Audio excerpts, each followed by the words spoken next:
หากระใส่แล้วบางอย่างนี่มันถึกแล้วโอ้แกนกักเลยครับโอ้เอามาแล้วพี่น้องปลาลาดนี่เรียบร้อยนี่หลังนี้คือแป๊กๆเลยนี่สายเข่งอยู่พี่น้องมีตัวมาแล้วนี่พันแล้วเอาแล้วพี่น้องปลาลาดน้อยนี่ชูทักทายสบายดีทุกคนมื้อนี้เส้นเก่าเส้นเดิมนะเฮามาหาไซเบสทุกคนเลยพอมื้อนี้น้ำแห้งหลายได้แล้วก็น้ำก็ขุ่นมาเบิ่งว่ามื้อนี้เฮาสิมานปลาลาดบ่เนาะคือมาส่งก่อนก็มานเนาะแต่เอาเบ็ดมาน้อยมื้อนี้ก็เอาเบ็ดมาประมาณ10กว่าหลังเลยทุกคนมาลุ้นนำกันว่าสิมานบ่เนาะวันนี้เนาะนี่เลยนี่เนาะทุกคนเนาะบริเวณที่เฮาใส่นี่ก็เป็นหากไม้ได้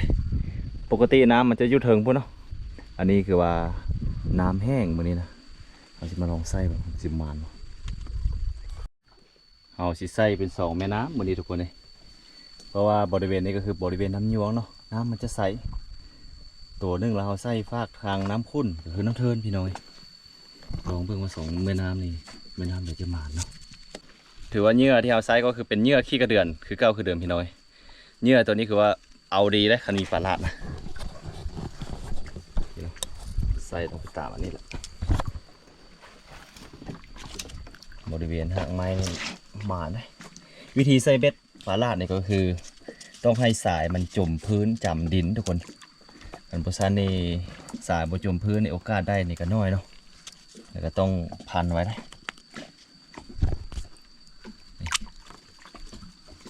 สายนี่สังเกตเราต้องให้มันจมพื้นเลยพี่น้องจำดินสำหรับวิธีในการใส่เบ็ดปลาลาดเนี่ยทุกคนแนะนำให้ได้เป็นเหยื่อขี้กระเดือนอย่างนี้เนาะแล้วก็ใส่ลงไปให้มันจำพื้นน้ำเนาะเพราะว่าคาร์บอนจำเนี่ยก็โอกาสที่จะได้เนี่ยก็น้อยแล้วก็อย่าลืมเด้อพันพร้อมนะเพราะเวลามันถึกมันสิดึงไปไกลเนาะเอาไปใส่เรียนไปตามแคมน้ำนี่แหละเพราะว่ามาเมื่อนี้ก็เป็นบริเวณน้ำเทินคือเก้าต่างแต่มาช่วงนั้นก็คือน้ำขึ้นวันนี้น้ำแห้งมาเบิ่งว่าน้ำขึ้นกับน้ำแห้งตัวใดสิมากกว่ากันเนาะบอนไส้นี่หลายได้ขน้ำแห้งมาบ่คันว่าน้ำขึ้นนี่ก็มันเข้าไปใส่ยากเบ็ดปลอมบ่คือเบ็ดเห่าปักบริเวณจังซีนี่คักสูดเลยพี่น้อยหากไม้ยังสีปลากดปลาลาดนี่มากกิ่วแท้เลยเผลอๆนี่ปลากดคอกดคังนี่เอาดีขนาดแบบนี้นี่เราทุกคนเนาะน้ำ24อยู่ทางเมืองคำเกิดรักษาเฮานี่ก็มีได้พี่น้อยโมเมนต์มีแต่ปากสันเนาะถือว่าตัวนี้มันเป็นสายน้ำยวงไหลสายน้ำเทินสายน้ำเทินในจุดพิเศษมันก็ค่อนข้างจะขุ่นพี่น้องแต่ว่าสายน้ำยวงนี่เรียกว่าใสตลอดปีได้บริเวณน้ำ24แต่ว่าทิวทัศน์ธรรมชาติทางพี่นี่งามเลยพี่น้องโบเถิงบุญมีเคลื่อนเนาะเอาสิใส่เป็น2แม่น้ำวันนี้ทุกคนเลยเพราะว่าบริเวณนี้ก็คือบริเวณน้ำยวงเนาะน้ำมันจะใสตัวนึงเราใส่ฟากทางน้ำขุ่นก็คือน้ำเทินพี่น้อยลองเพิ่งมา2แม่น้ำนี่แม่น้ำเดี๋ยวจะมาเนาะ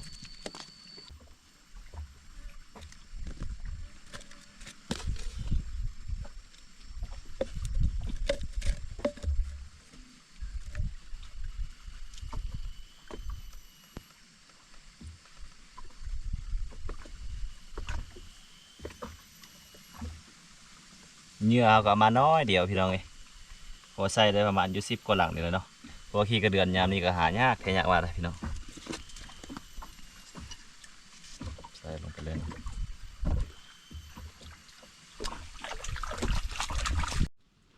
เดี๋ยวสิลองใส่ไปตามก้อนหินตรงนี้มาพี่น้อง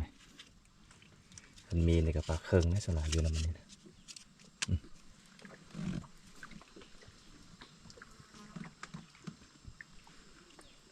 โอ้มังแงวนะพี่น้อยมังแงวเค็มน้ำเนาะนี่นะแดงหุ่งเปื้อเลยทางเทิงเนาะตอนนี้ฝนมาแล้วได้พี่น้อยบรรยากาศฝนตกพี่น้อยเอาหากระยามเบ็ดในรอบนึงเนาะฝนตกลงมาได้นี่พี่น้อยใครแต่มันรีไว้อยู่กองอันนี้เนาะใครแน่บางชั้นละโอ้เปียกเบิดเลยพี่น้อย ถือว่าอากาศช่วงนี้ก็ก้าวเข้าสู่ฤดูฝนเป็นที่เอ็มฮอยนะทุกคนหลายแขวงในประเทศลาวคือบางเทื่อกับฝนตกเอาแล้วทุกคนในหลังนี้แปลกๆนะตัวสายตึงอยู่เนาะดูเอาหากระใส่แล้วบางอย่างนี่เป็นทึกแล้วโอ้แกนกักเลยครับโอ้เอามาแล้วพี่น้อยปลาลาดนี่เรียบร้อยนี่ตัวแรกให้มาเนาะเอาหากระใส่แล้วบางอย่างนี่ได้มาแล้ว1 ตัวพี่น้อยมาพี่น้องหลายหลังนี้เลยพี่น้อยหากระใส่แล้วบางอย่างนี่เนาะ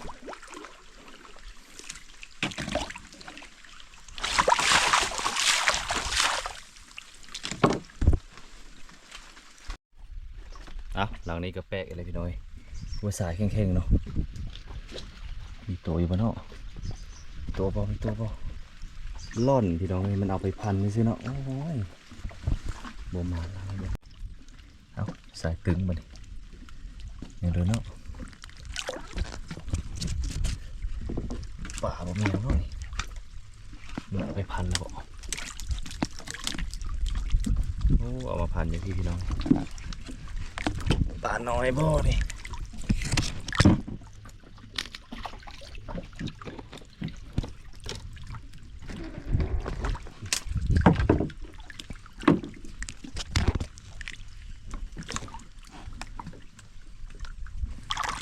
ไปพันจะซื้อหรอตัวนี้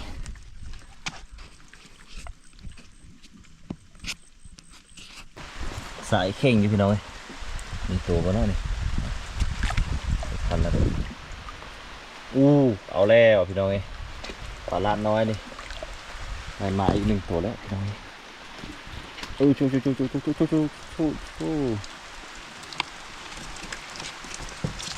ตัวพี่น้องตอนนี้ฝนกระตกแห้งได้แห้งมัน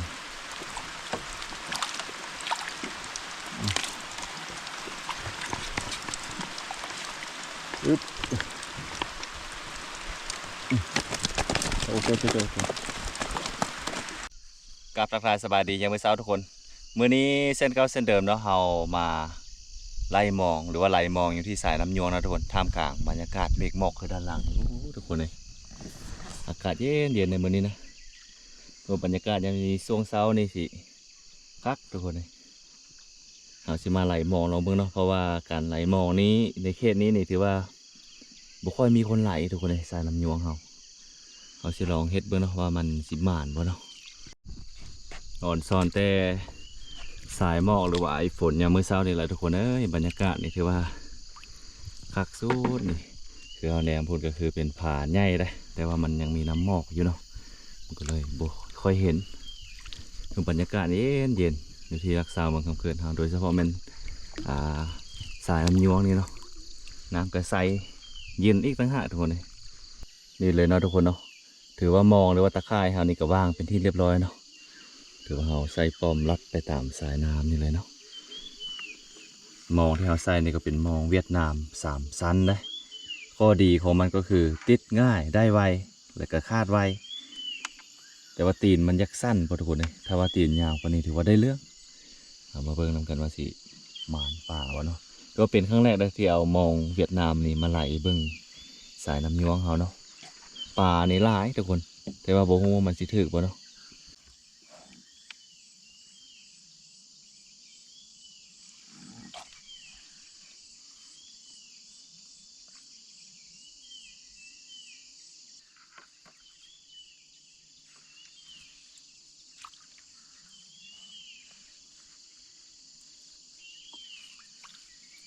ทุกคนถือว่าสายน้ำยวงเขานี่ก็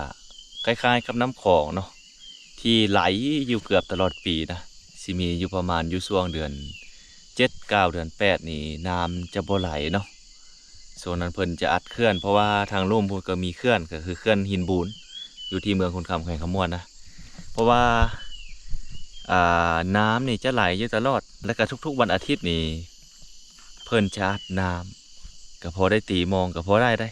ความจริงนี่สายน้ำยวงนี่อุดมสมบูรณ์ทุกคนจะเป็นปลาพวกปลาหมูปลาแกงปลาปากแล้วก็ปลาในหลายได้ เพราะว่าบ่อีหลีก็บ่ได้หาเนาะคล้ายๆกับเป็นสายน้ำอนุรักษ์ก็ว่าแม่นเพราะว่ายามนี้ฤดูนี้ก็คือเพิ่นยังปล่อยน้ำอยู่ตลอดเนาะคันเฮาสิไปวางไส้มองน้ำผัดไหลไปฉะนั้นกับคล้ายๆกับเป็นน้ำอนุรักษ์พันธุ์ป่าก็ว่าแม่นเนาะถือว่าป่านี่ก็ยังพอได้อยู่ได้กินทุกคนเลยมาทุกคนบัดนี้ไหลมองเฮาก็ใช้เวลาโดนเติบแล้วเนาะมาลองยามมาได้บัดนี้นะ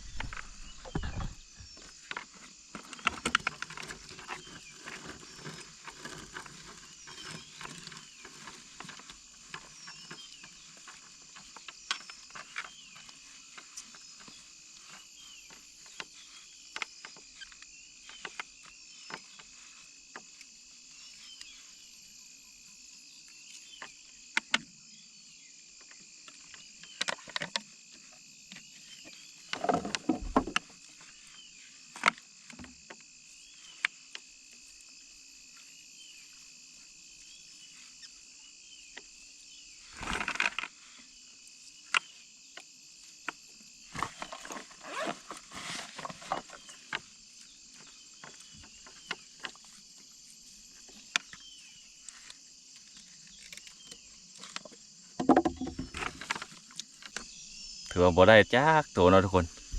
อาจจะเป็นเพราะมองเฮาสั้นโพดได้เอ้าแต่กะยะเฮามีปลาห้องท้องแล้วเนาะคือปลานิล2-3 โตแล้วที่เฮาไล่มองเอานี่นะเราสิไปจ่อเบิ่งป่าอยู่ทางพุ่นเนาะเพราะว่ามื้อนี้ขี้เหงื่อหลายบางเทื่อมีปลาในก็คือได้ยิงปลาในเมื่อจักโต2 โตบ่เนาะนี่ขี้เหงื่อเฮาถือว่าหลายพอสมควรนะทุกคนเด้แต่ว่าปลาก็ยังบ่ได้เข้ากินเนาะน่าจะประมาณตอนสวยถ้าว่ามีนี่ก็ประมาณ8-9 โมงนี่มันก็เริ่มเข้ามากินเนาะ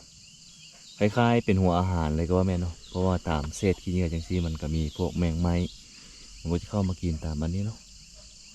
ถ้าเมื่อใดมีขี้เหงื่ออ้าวหลายๆเนี่ยก็จะยิงง่ายเพราะว่าอ่าหน้าเฮามันเป็นหน้าสั้นเฮาบ่ต้องไปใกล้ชิดโตมันห่างประมาณเมตรกว่าๆนี่เด้ถึงค่อยได้เห็นสัตว์เนาะเป็นหน้ายาวนี่สิระยะยิง10 กว่าเมตรนี่สบายนี่หน้าสั้นต้องได้เข้าไปใกล้มือใดมีขี้เหงื่อหลายๆจังซี่นี่ถือว่าโอเคนี่ก็มีปลาตายปลาอย่างนั้น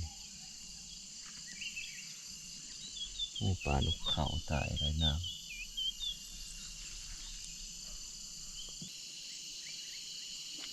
ทุกคนเห็นปะปลานะ